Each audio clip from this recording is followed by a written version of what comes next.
to snap out of the shotgun. Looking, he's just going to crank up, hang it way up in the air into the end zone. Everybody up, and it's batted out of the end zone by a Seahawks defender. I'll make you mad. Loose night sneezing, I'm just trying to follow one so right. If you want to, I'll take you out. And I got the feeling that I'm gonna keep you up, gonna keep you up all night.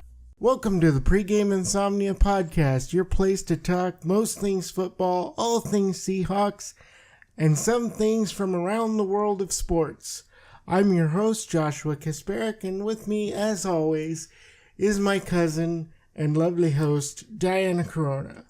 Aw, we've missed you guys. It's been a while.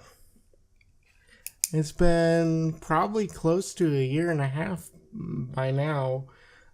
We haven't even sat at this desk when I originally got it last year, I believe. I was buying all this equipment. And then we just never did anything with it. And that was just, I wasn't up for it, or a little disengaged. There was some stuff going on. So, we're back. We're going to see how this goes. Change the format a little bit. Get a few more subjects in there. See how much more interesting we can make this show. So, of course, to get started, we have to open with the team that I hate. The Los Angeles Rams. Of course, they trade for Marcus Peters, which had everybody on Seahawks Twitter in a frenzy, declaring the Seahawks window closed and everything's over. It's all doom and gloom. How did you feel when you heard the news? Confused.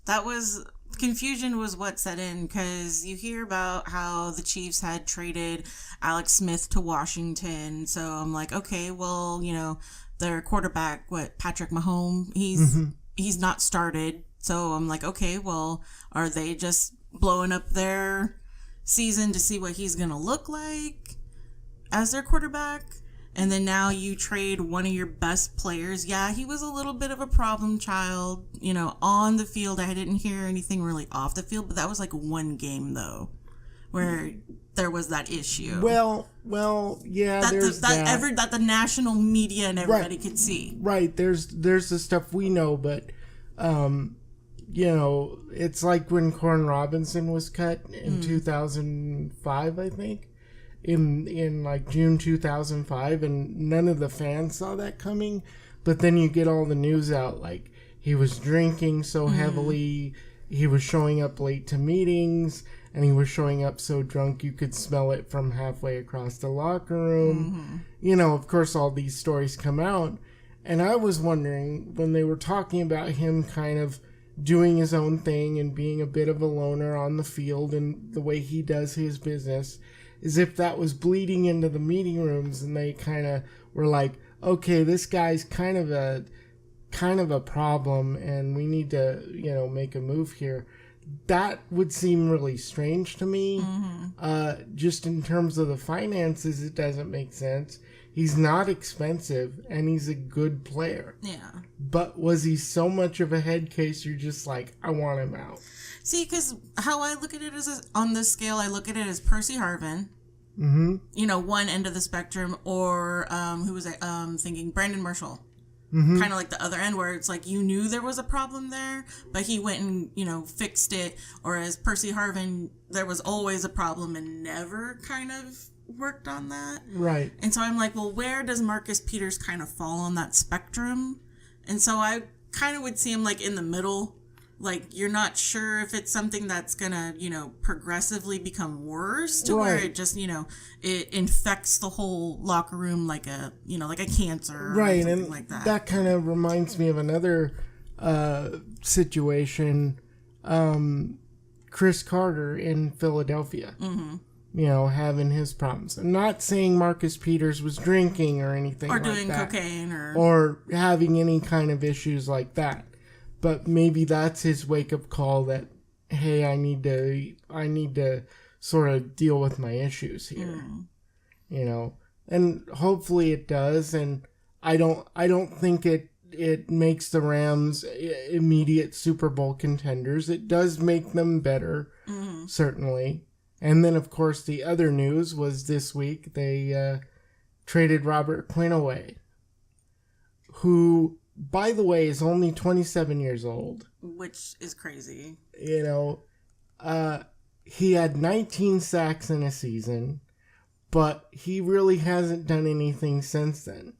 Kind of reminded me of the one and done of Aldon Smith having that amazing 19 sack, 20 sack season or something like that. I kind of gave Robert Quinn a pass this season. Well, this last season, because Chris Long ran that defense. Mm-hmm. And so he kind of had to take over. And then when you're kind of playing with, you know, Aaron McDonald and Ogletree, and you're trying to figure out, well, am I the new leader because I've been here the longest, or do I have to take a step back and let some of these younger guys, even though I'm young too, I'm a veteran on this team because I've been here since the beginning. Right. And so it's kind of trying to find that happy medium with what the characters are gonna. Yeah, that could be true. I also think fundamentally going to a 3-4 is always going to be a little different.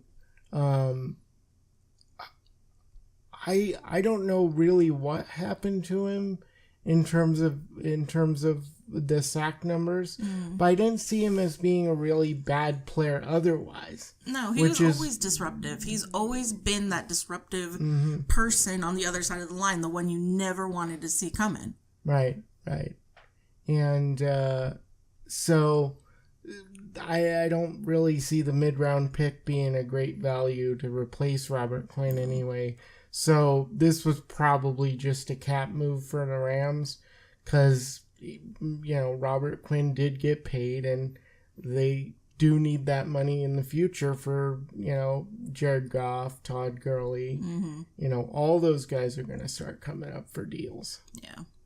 So they're going to start seeing a problem like the Seahawks were with their cap space. Yeah, and that's going to be the thing because, you know, it's not like you had a few years of production. Some of these guys you're going to get one big year out of, and then you're going to have to pay them.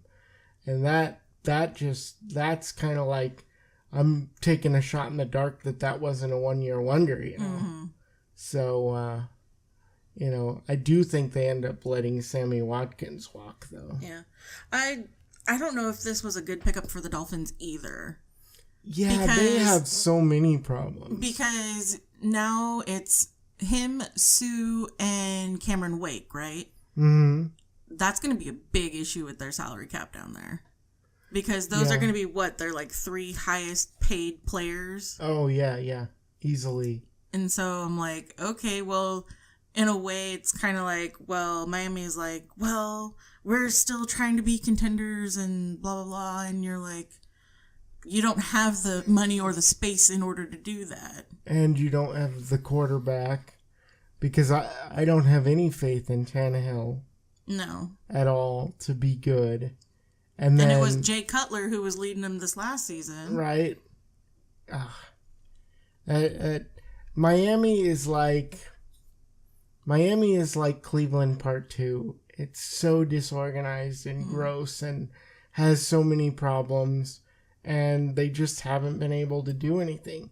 They haven't been good since Jason Taylor and Zach Thomas were on that team in the early 2000s. And even then they didn't have a quarterback. I think at one point, I believe they were starting A.J. Feely. Might have to look that up. Yeah. Not now, but... I'm trying to remember who they were starting. Was it... I think it was Jay Fiedler they started in 2002. That was the season that Ricky Williams touched the ball like 450 times. And I think they won 10 games, but still missed the playoffs. That makes sense. Yeah. I think that's what happened. But yeah, that was the last time they were good. So it's kind of like, oh, Miami wants to be competitive, but they haven't found a quarterback since Dan Marino retired. So yeah, don't at us, angry Miami Dolphin fans. Oh, they probably don't listen to anything. Probably not. As soon as the season's over, they're like, let's forget the Dolphins forever.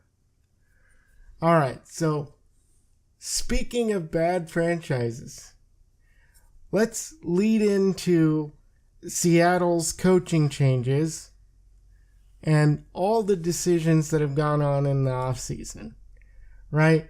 You have let's see, both their coordinators are gone.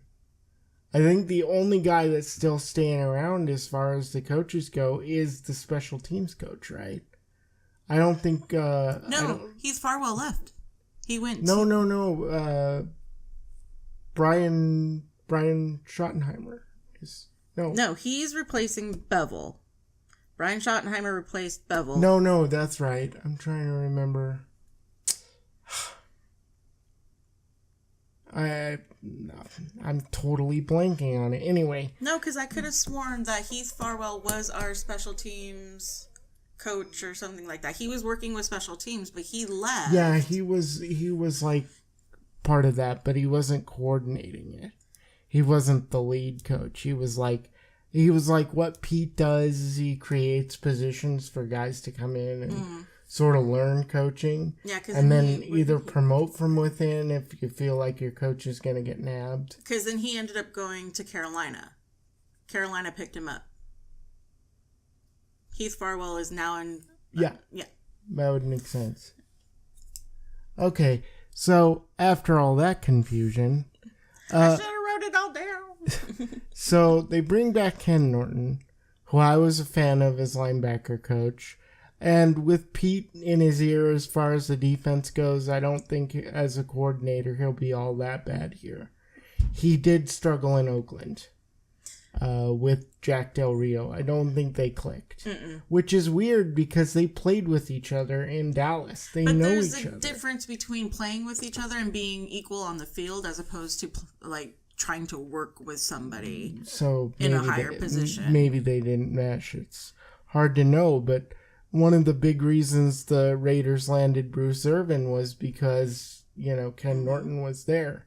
And then, so they clearly deferred to him on some of the defensive gets, and they just never developed that defense. No. And so, of course, we exchanged Ken Norton for Tom Cable. I won't miss you, Tom, at all. Ever. And then, they bring in Brian Schottenheimer from, I believe he was with the Jets at the time. No. Who was he? Was he with the Vikings? I want to say he was with No, he wasn't with the Vikings. Everybody would have been excited if he was with somebody good. Because everybody was like, Brian Schottenheimer, look at his career. It's blah, blah, blah, blah. Blah, it's gross, Everybody was ranting and raving because they all wanted John DeFilippo from Philadelphia, the quarterback's coach.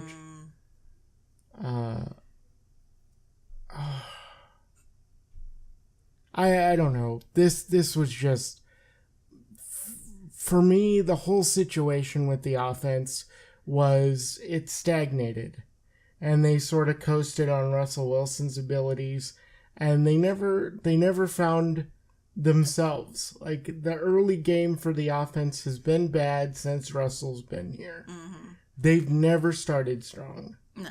No. And so Pete obviously wanted to take a look at that.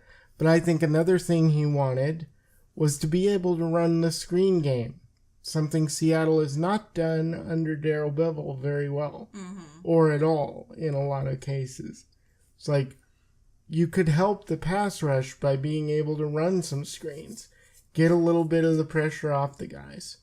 Also, a big get here with the offense is Mike Solari, the offensive line coach. Of course, he worked here from, I believe, 2008 to 2010. I think Pete cleared out the staff and Mike Solari went on to San Francisco for a few years and then to Green Bay. And he performed well in both places. Yeah. So that's going to be interesting. So there's just tons of changes, and everybody's sort of freaking out about where the team's going to go. And I first want to talk about why would Pete make all these changes instead of just, saying, enough's enough. I'm ready to stop.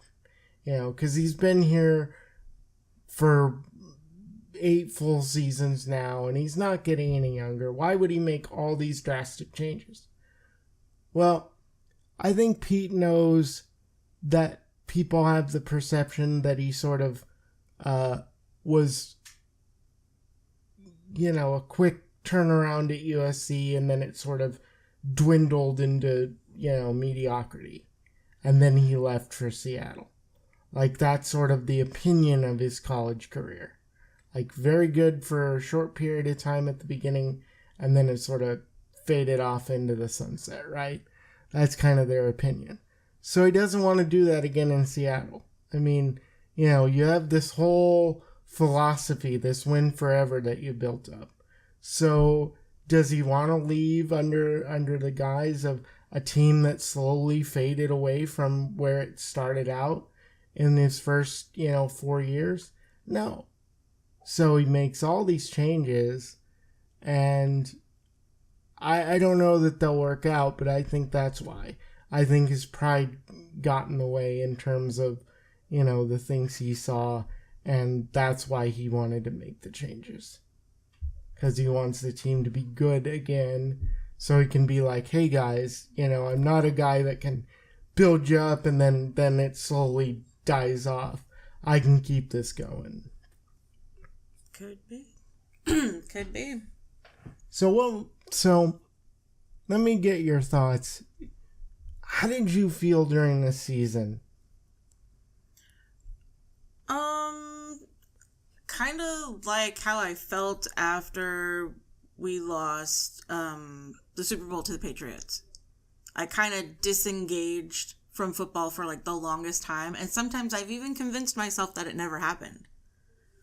So like I kind of like, I'll be like, oh yeah, that actually did happen. So it's kind of like I can be like, oh well, this season, it never happened and blah blah blah. And so like you can kind of like delude yourself to be like, oh no, we're still good. You get rid of Jim Mora. You're like, oh yeah, it's gonna be good, and then you just forget that he was coach for a year. Yeah, you could. Yeah, kind of like, you put it away in a box to never be seen again, but you kind of see it out of the corner of your eye, and you're like, I should really go through that box. And then you're like, no, I should never go through that box, and just push it further back into the corner. Right. So right now I'm gonna propose to you 5 different moves that the Seahawks could make and what you think they should do. So next year, Michael Bennett is 32 years old. No. He's going to be 33 because he's almost the same age as me. Oh. So he's 32 right now. All right. So Michael Bennett's future has to be decided. He makes a good chunk of money, but it's not a lot of money. Like you could afford to keep him on the team. There's also the significant issue of Cam Chancellor and his future. Of course, he won't retire because he's got a huge injury guarantee that he got when they renegotiated his deal last year. Yeah. Cliff Averill is going to try to play again. Oh, so he said he was going to. He wants to. I don't think he said he's going to or isn't going to. I don't think he's made that decision yet. Well, he's coming up pretty quick. He needs to make that decision. Yeah, I think you can't. I think the rules on that is he would have to file the paperwork by April, I think, in terms of retirement. Well, I mean, just making the decision to prepare your body for, right. Coming up for... Well, that's true, but I think most of those guys, even if they're contemplating retirement, still get in a little bit of shape. I think if... You see it with fighters a lot. If you're already contemplating... Like, if the word retirement is floating around in your head, you're kind of already there. You're not in the right. You're not, yeah. Yeah, you're okay. That makes sense. Because if the word retirement has entered your mind at any point, because I kind of had this concern with Earl Thomas after he broke his leg. Yeah, it was a quick snap, emotional, kind of thing he had put out on Twitter, whatever, after he had been seen or when they were doing the x-rays after the game. And so I'm like, if that with him, I saw that differently. Like, I was like, okay, that's just an emotional decision. He could easily come back and not retire. He's just kind of throwing that word out there. Right. When you're dealing with neck injuries, which are pretty bad, they're pretty bad. Right. And any type of surgery, and we saw it with Peyton Manning when he had his fusion. He was very stiff, didn't move the same. I mean, he didn't move very well to begin with, but he seemed a lot more limited in his mobility and movement and stuff like that. Yeah, and it took him about half a year in that initial one, even though he put up those historic numbers, where you really saw him sort of fall back into that physical, being able to throw the ball where he wanted to and put the kind of velocity behind it he wanted to. Yeah. So we know it takes quite a while. But his position is also different from Cliff Averill, where he's making that contact. He's making that initial contact that will cause a collision that could cause, more injury, to something that's already been injured over time. Yeah. So I'm like... Well, I look at Cam, and my situation was when he was when he was holding out for this other deal, right after the second Super Bowl. Yeah. Right. I was saying, look, you're playing a tough position at safety. You're a bigger guy, so you're playing around the line of scrimmage as an undersized player. In terms of body mass and all that. So I was thinking his peak performance would be about 8 seasons. If he managed to play 10 or 12, I would consider that really impressive. After his neck injury, it's like I would just tell him, look, you're not going to have any all-pro seasons anyway. That If you look at the collection of seasons of players of that type, they just don't have all pro seasons after about 7 or 8 years. Yeah. It's just it beats them up. Yeah. With Earl, it's different.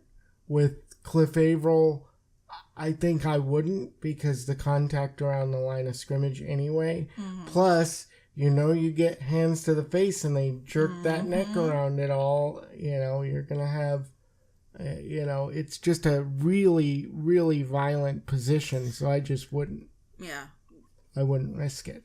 So how do you feel about Michael Bennett's future, Cam Chancellor's future, Cliff Averill's future, and now presumably Earl Thomas's future as people consider trading him? Well, and I can answer Cliff right away. I think he should retire. I mean, I would hate to see him go because I actually put down that when we lost him, when he got injured, I go, there goes the heart of our defense. It's just gone. Michael Bennett looks lost because now he's kind of in charge of it now. Yep. And that added so much more work to Frank Clark, so he had to grow up quicker than Pete wanted him to. And then I'm like, we got nobody in there to replace Cliff. And that was the thing. I doubt he's going to come back. So I think he should just do what's good for his body because he's only got one. And he should take care of it. And he's I guess last season he had kind of played around in the booth, doing commentary and stuff for games and being on the radio. And he's actually really good. He's very insightful. He's very intelligent of the game. And so I'm like, well, that could be kind of the next step for him. You know, not necessarily like, you know, for CBS or anything like that, but like either for the Lions or for the Seahawks, you know. No, like Tony Romo. No. I mean, he'd be, you know, probably a little more interesting to listen to because you wouldn't hear some of those weird things that come out of Tony Romo's mouth or him trying to predict, you know, what the quarterback is seeing, and we're like, dude, you couldn't even predict what you were seeing, let alone what somebody else was seeing. Sometimes when he nails those plays, though, it's like, oh. No. Even a deaf, blind, and dumb squirrel can find a nut. I will never like Tony Romo. You can't make me. He dated Jessica Simpson, and I can't deal with it. Wait, was it Jessica Simpson? No, it was... Yes, it was yeah. It was... Yeah, it was. It was Jessica Simpson. And then it was somebody else. Carrie Underwood? Carrie Underwood. Probably. That's I'm what like... it was. But no. But yeah, I think Cliff should retire. Michael Bennett, I want to keep him on one more season. Just to kind of see if this was kind of an anomaly for him. Just because he did have to take on so much more when Cliff went down. Mm-hmm. And if we can find him some help, then maybe he'll kind of balance himself back out. Hashtag Vita V. Vita Vea. Bring him in. Hashtag double V. And just... Yeah, bring him in. I would be all for it. I'd be like, bring him in. Because I'm like, dude, you could have stayed one more. Couldn't you just stay at Washington one more season? Just one more. Could have been a super senior. We don't care. Just stay. Not being as talented as he was physically. Oh, my God. I'm going to miss him on the field. No, they showed... I saw a play of his against, I think it was Stanford. And he just took the center and threw him away like garbage. It was hilarious. And it's like, I want that on my team. I don't even care. We had that. And then now he decided he was going to, you know, go into the draft. I'm like, no! Yeah, that's going to be hard to replace. But we going to try. The team should be fine. They still have their offensive line for at least one more year. Hey, we were projected to have the top 10 recruiting class coming into this season, so... Oh, that's typical Chris Peterson. Yeah, but we ended up... there were two people we were going after who were defenders, I think, and we got one of them. So, we got who we wanted, basically, so... Yeah, so I think my situation is if you decide to keep Michael Bennett, I don't think it hurts you either way. I am pretty much on board with saying Cam should retire. No, I said Cliff should retire. Well, I didn't answer Cam or Earl yet, so that's me. Yeah. So I think Cam should also retire, even though fundamentally he would still make his money by staying on injured reserve. I don't think that's valuable to anybody except him. Yeah. You know, I think that's kind of a sucky thing to do. But my opinion on Earl Thomas is, if I was in the room and I knew what was in Earl's head and I thought it was anything other than Seahawk football, I would move him. I don't care what his talent level is. If his head's not here, then he has to go. Yeah. That's sort of my opinion. Yeah. And it seems like the more you hear him talk, the more you hear him consider things, his head's not here in Seattle. I mean, that's just how I feel about it. I think he's kind of like how Griffey was getting towards the end, where he just wants to go home. And so I'm like, send him home. That's a good point. And I'm like, because that's kind of how I would be. I'd be like, if I don't like the fact that you had gone to the locker room of the opponent, you know, kind of do that on your own time. kind of thing. Come get me will always be something that kind of sticks in my craw. Yeah, and so I'm like, that, I think because we live in such a social media age now, and there's cameras everywhere. It doesn't matter if it's, professional cameras or a camera phone. Video will always get out of something. And right. So, I could be like, okay, well, maybe, in the moment he was thinking, I'm just going to go and, talk to, whoever because, I know them or, we're friends. And I'm like, well, you could, do that a little time after you've, met with your coaches and your teammates to, talk about what had just happened, out on the field. It's just, it's unprofessional. Yeah. It's very unprofessional, and it's disrespectful to your team. Yeah. And it's not something you should say while under contract. True. I mean, it's not illegal, but it's just... Yeah. But just, you're there to play with your team. You're not there for yourself. Right. And it's kind of like he took, I'm there for myself. Yeah. Instead of, I'm there for my team. Right. Right. That's kind of my feeling, too. And that's kind of a tough deal. And see, that's kind of what the fans are going through, is that, if they get rid of Earl and Cam retires, and look at my team, it's changing. And this is the first time some of them have been through a transition. I was like, I remember holding on. I remember, going into 2007 and thinking, Sean Alexander's going to be fine, and Max Strong's still there, and, and maybe Deion Branch is going to work out, and I don't have to miss Darryl Jackson. And I remember holding on to those things until 2009, and I'm like, this isn't my team anymore. Yeah. This isn't the one I grew up with. It's, this was the one that I started watching week in and week out. Yeah.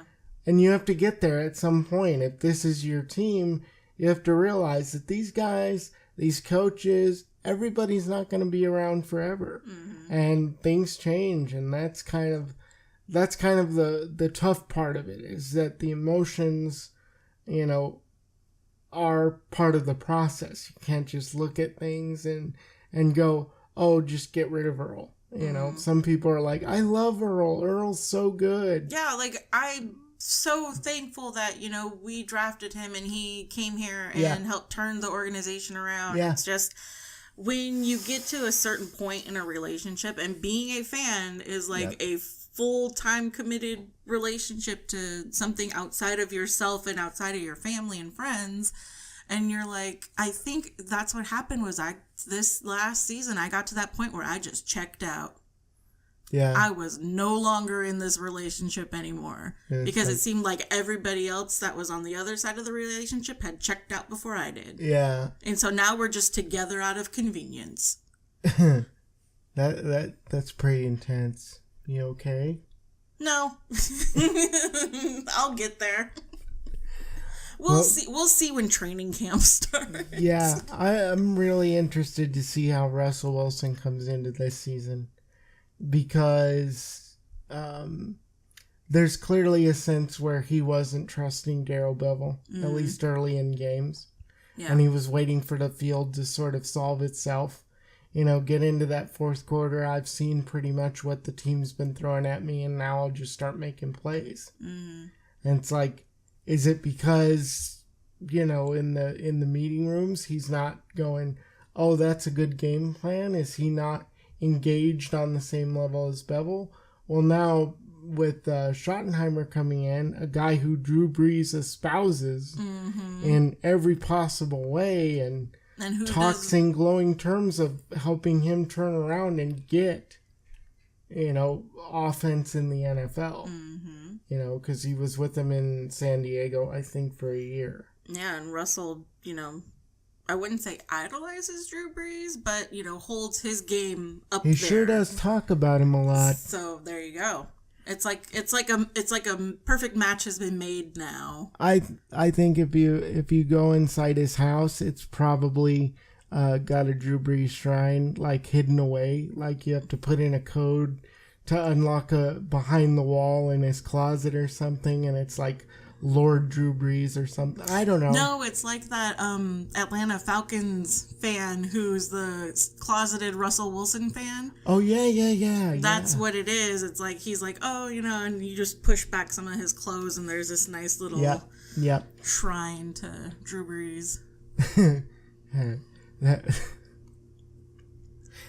That reminds me of one of my friends. Their youngest kid is a Raider fan, and everybody else is a Seahawks fan. I think he just likes silver and black. Oh, that could be. That's like your sister when she became a Broncos fan. Yeah, she just liked the orange. Yeah. She thought the orange was awesome, and she's been a Hey, we build our fandom on weird things. This is true. This is very, very true. So I'm just I'm looking at all this stuff and thinking, man, transition or not, next year's going to be interesting because it's all new. It's, nothing you've seen before. And Ken Norton's back, so that can be fun. Yeah. All right, so before we finish our last topic, do we have one more or two more? No, I think we've pretty much bounced between all the topics because of the coaching shakeup we've hit. Well, we hadn't really hit the offense, but we did pretty much talk about the future of the Seahawks defense. But I had written down the Legion of Boom dramatic trilogy. Oh, yeah. Since there's only 3 of them, I was like, it's such a dramatic trilogy. And I was like, well, part 1 was, Cam's holdout and his injury. I was like, okay, well, we kind of survived it. We're still kind of living that right now. And then I was like, part 2 was Sherman's meltdown. Yeah. And then his injury. Oh, yeah. How about that, though? The injury when it happened and they start walking him off the field and he basically almost shoves a doctor to the ground. Yeah. Because he knew. He knew when it happened. You can tell. You can usually tell when something is not right and it something was like, happens. And we knew it was going to go because after they said, he's got a heel injury. Yeah. If you ever see that, heel, that means Achilles. No, and then the fact that he had to have the other one cleaned up this last week. So at least you're like, okay, well, that one sounds like it was getting close to going. So they're like, well, we're just going to go in and clean it up a bit. And I was like, okay, well, at least now we know that both of them were kind of, 50-50. Well, and that, I'm just surprised you don't see that injury more often, especially with DBs, because of how they have to play. Yeah. Of course, I forget the kid's name, the corner out of Washington who injured his Achilles. Oh, it was Sidney Jones. It was Sidney Jones at his pro game. Yeah, pro day just backed up and boom, just popped. Yeah, and I think what was it? Who picked them up? Who drafted him? It wasn't. Was it the Packers? I can't remember where he ended up going. No, sorry, that was Kevin King who went to the Packers. I'm trying to remember where Sidney Jones went. I can't remember now. You'd think I'd remember that, but I can't. Oh well, doesn't matter. Yeah, and then I was like, part 3 was the Earl's injury and then his unhappiness. I was like, well, that seems like a good one to end on. Yeah, I maybe, and I don't know what it is. Maybe it's that Earl feels bored. Because I've kind of wondered about that. Playing center field where you don't get a lot of the action unless they throw deep. That's it can be pretty boring when you don't get to mix it up all the time. And that's true. And then you end up seeing him like come out of nowhere to help other teammates and stuff like that, and you're like, well, where was he sitting in the first place to right. He's probably one of the best 20-yard shuttle guys I've ever seen. But he, from 1 to 10 yards, is crazy fast. Mm-hmm. To the point where there have been some plays where I'm not sure exactly what happened. Because it's like suddenly he's there. And you almost have to go frame by frame to follow it.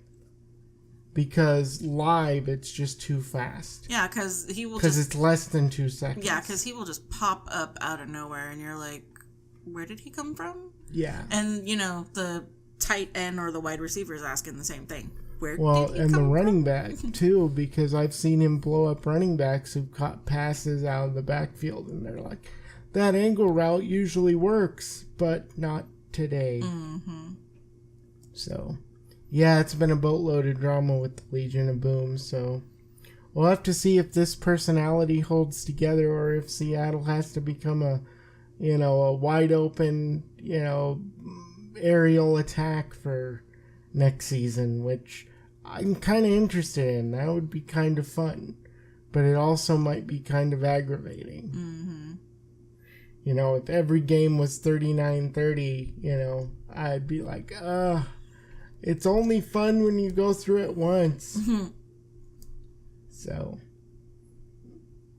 yeah, I think we've pretty much covered all that. But I am interested in one thing, because I haven't talked to you since the Super Bowl. But here's what happened for me. I swore that I wasn't going to watch it. So I was not watching it for the first 10 minutes of the game. Mm-hmm. I'm working on other things.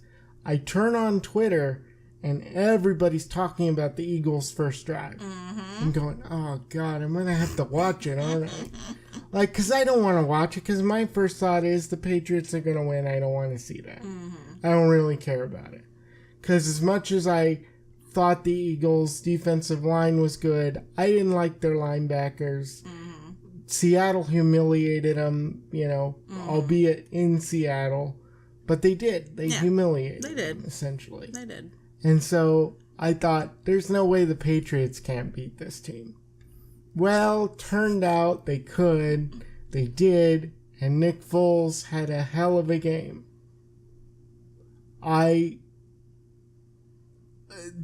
No matter what happens to Nick Foles from here, whether he becomes, a quarterback for some franchise and turns into a really good guy that stays around for another 5-6 years and is pretty good, or whether he never takes another snap in football, he will be one of the biggest history notes in the NFL. That game was so good that I don't think there's another situation where you could go, somebody was better than him in that situation as a backup, because there's been 2 other guys that did that. Jeff Hostetler with the Giants and Doug Williams with the Redskins. And neither of them kind of had the game that he did. I mean, to steal a phrase from CM Punk, he boxed with God, and he won. He did.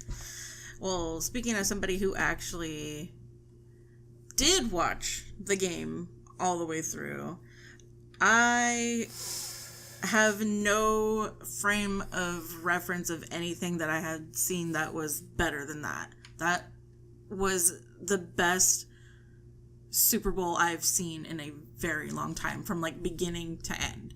It had to be. It wasn't a blowout. I mean, they were going, back and forth, and you're like, okay, is this going to be a low scoring game? And then once it started getting up there, I'm like, okay, this is the game. Yeah, it's 1-2, 1-2. They were exchanging blows. It was great. The only thing I could compare it to in recent memory was the 2008 Olympics, when the U.S. brought the gold in basketball back home.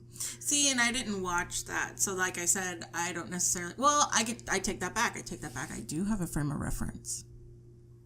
What's that? The women's first World Cup win. I watched that whole game from start to end, and that would be my frame of reference. Mm-hmm. The U.S. women's soccer team first ever World Cup win.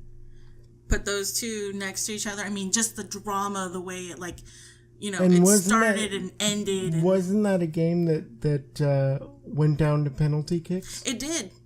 I mean, you had Michelle Akers, who had to go get a freaking IV and was practically, almost dead on the field because she had been running in the heat for so long. And so I'm just and the fact that she was able to come out and take her penalty, she's like, I'm not missing this. Yeah. So. Yeah, I could see that. Because for me, like I said, the only thing that comes close is the 08 Olympics with the gold in basketball for men. And that was because that game started to go south a little bit. And then it was like Kobe Bryant just like, no, we're not doing this. And he like scored 12 points in the fourth quarter and was just all over the floor. He had like 2 or 3 assists. You know, even got a couple rebounds. I mean, he just basically was like, this game is mine. And it was like Nick Foles, yes, his options were easy. They kept it to like single read situations. But he made all the throws for the entirety of that game. And just, I don't think he went into that game going, man, what if I really screw this up? He's like, no, just going to play football. And that was the thing. And so I think having Carson Wentz with him in the meeting room and all of that stuff, he also was a different set of eyes, you know, that could help him be like, hey, this is what I'm seeing. Do you see the same thing? Yeah. So it's like having, you know, like a mirror to, you know, kind of reflect back what I'm seeing. Is like, are you seeing the same thing as I'm seeing? So I'm like, he was so prepared for that game. Oh yeah, yeah. And what I liked about watching that game was it's one of the things that young quarterbacks need to be able to do, and that's just, you know, cut it loose. If they get the right thing and they have to trust what they see and let the ball go. This is why when Seattle beat Houston, I was going, Deshaun Watson is a star. Because he threw 3 interceptions in that game. Do you know how much he cared about those interceptions? It was like on to the next. It was just on to the next. You know, it wasn't a short memory. He was just like, it's just a thing. I got to get through this. And so if I could give any of these young quarterbacks, you know, one piece of advice, as you're learning football at the pro level, just cut it loose. Don't play scared. If you throw an interception, you can't go, oh no, I shouldn't ever do that again. I should never make that throw again. You know, don't go all Brett Favre, but you know what I'm saying. It's like Nick Foles proves that if you trust yourself, you trust what you're saying, and you let your body work for you, you can beat Tom Brady and his stupid TB12 program. I'm old, but I do this TB12, and now I'm immortal. Does he got the nanobubbles too? The nanobubbles. I didn't even think of that.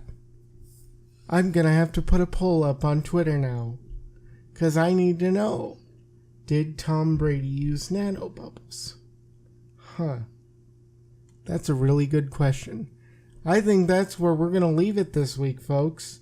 And we'll have some new topics for you next week. A few things. And then maybe we might talk a little baseball. Maybe a little mixed martial arts. Some fun stuff. I'll see you next week. Go Hawks. Go Hawks. Go Hawks. Ball is down. Johnson's kick. He's got distance. Give me 3. It's all over.